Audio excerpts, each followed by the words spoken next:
Assalamualaikum warahmatullahi wabarakatuh. Perkenalkan, nama saya Sarah Fadilah. Saya dari kelas 11 OP3. Di sini saya akan mengerjakan tugas agama, materi tentang ceramah dengan judul Bersyukur kepada Allah. Assalamualaikum warahmatullahi wabarakatuh.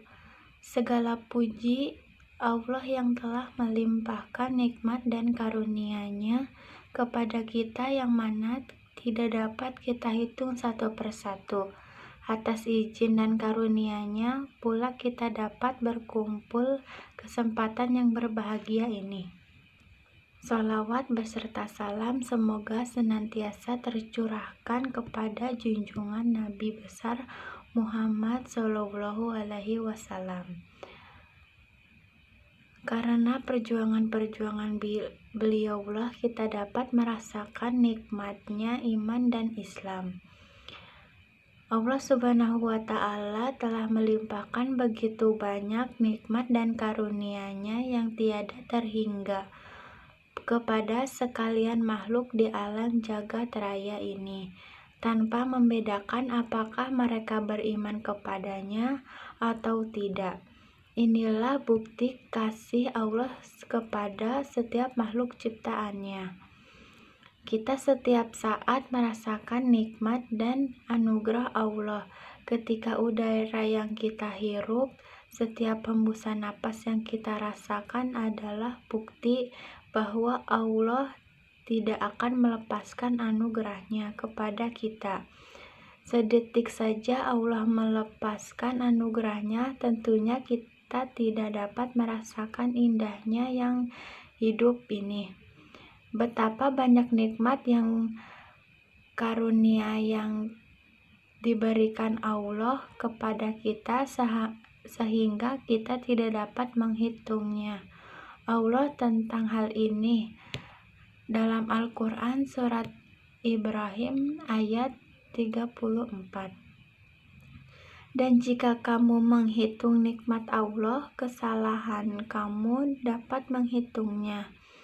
Sebagai hamba yang beriman, sudah sewajarnya kita harus bersyukur kepada Allah. Kita harus menyadari bahwa bersyukur bukan sekedar kewajiban semata-mata, namun bukti bahwa kita tahu diri dan tahu terima kasih. Karena hakikatnya tidak ada ruginya kita bersyukur kepada Allah, karena manfaatnya untuk diri kita. Allah Maha Kaya dan Maha Mulia. Kita bersyukur tidak akan memberi manfaat bagi Allah, dan jika kita tidak bersyukur tidak akan memberi mudarat baginya. Allah hanya ingin melihat kita patuh kepadanya, termasuk hambanya yang pandai bersyukur atau ingkar kepadanya. Allah akan memberikan apresiasi kepada kita semua, rumah kita maupun bersyukur. Dia akan memberikan kita tambahan nikmat dan anugerahnya, namun Allah akan murka kepada kita bersama tidak pandai bersyukur bahkan ingkar terhadapnya. Berkaitan dengan hal tersebut, Allah Subhanahu wa Ta'ala berfirman dalam surat Ibrahim ayat 7. Sesungguhnya jika kamu bersyukur, pasti kami akan menambahkan nikmat kepada kamu. Dan jika kamu mengingkari nikmatku, maka sebenarnya azabku lebih pedih. Apakah kita hanya mengabaikannya, seolah-olah kita berpikir bahwa semua itu adalah sesuatu yang memang patut kita ketahui? Cara berpikir yang seperti ini adalah pikiran yang salah, yang mengidentifikasikan orang tersebut tidak memiliki Tuhan. Karena Allah Subhanahu wa Ta'ala menetapkan rizkinya kepada makhluk di muka bumi ini, dan kita sebagai makhluk yang paling sempurna dari ciptaan Allah, sudah sepantasnya kita bersyukur apa yang dikaruniakan Allah kepada kita. Muslimin muslimah yang berbahagia, mensyukuri nikmat dan rizki dari Allah bukan hanya dalam ucapan semata-mata, melainkan juga melalui tindakan nyata di kehidupan kita sehari-hari. Imam Al-Ghazali mengatakan bahwa cara bersyukur kepada Allah ada 4 cara, yaitu 1. Mengucapkan alhamdulillah ketika mendapatkan nikmat atau rizki. 2.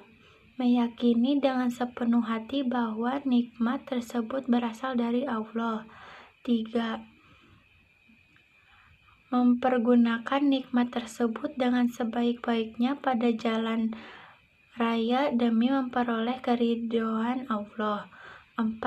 Menjaga nikmat tersebut agar tidak hilang atau rusak. Sebagai contoh, ketika Allah mengkaruniakan kita seorang anak, kita harus berucap alhamdulillah sebagai bentuk rasa syukur kita kepada Allah. Selanjutnya, kita harus meyakini bahwa semua itu karena kehendak Allah.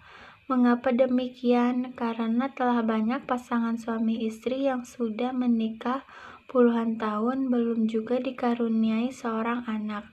Sedangkan kita yang mungkin tidak mengharapkan lagi tambahan anak. Namun Allah memberikan kita seorang anak lagi. Itu merupakan kehendak Allah yang harus kita terima dengan keyakinan penuh. Karena Allah telah menetapkan rizkinya kepada masing-masing umatnya. Tidak cukup hanya berucap alhamdulillah saja. Selanjutnya adalah bagaimana cara menjaga karunia Allah. Sebagai orang tua, tentu kita harus mendidik anak tersebut agar menjadi anak yang soleh dan soleha.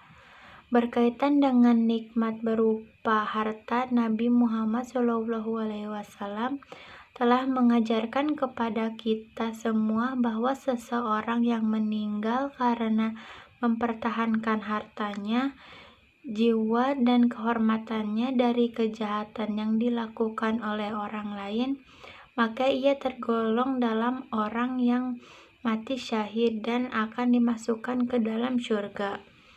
Muslimin dan muslimat yang berbahagia, memang tidak gampang bagi seseorang untuk senantiasa bersyukur. Entah mendapat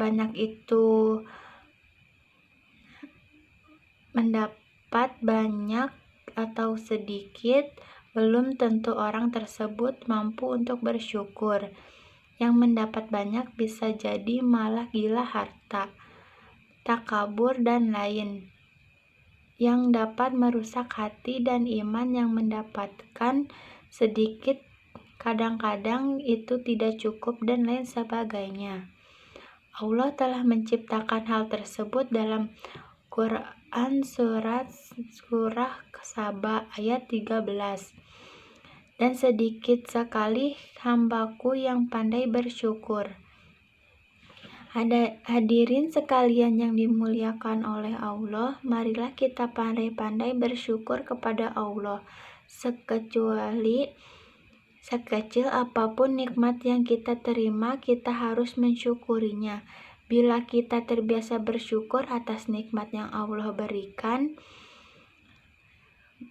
berterima kasih atas apa yang telah diberikan kepada kita.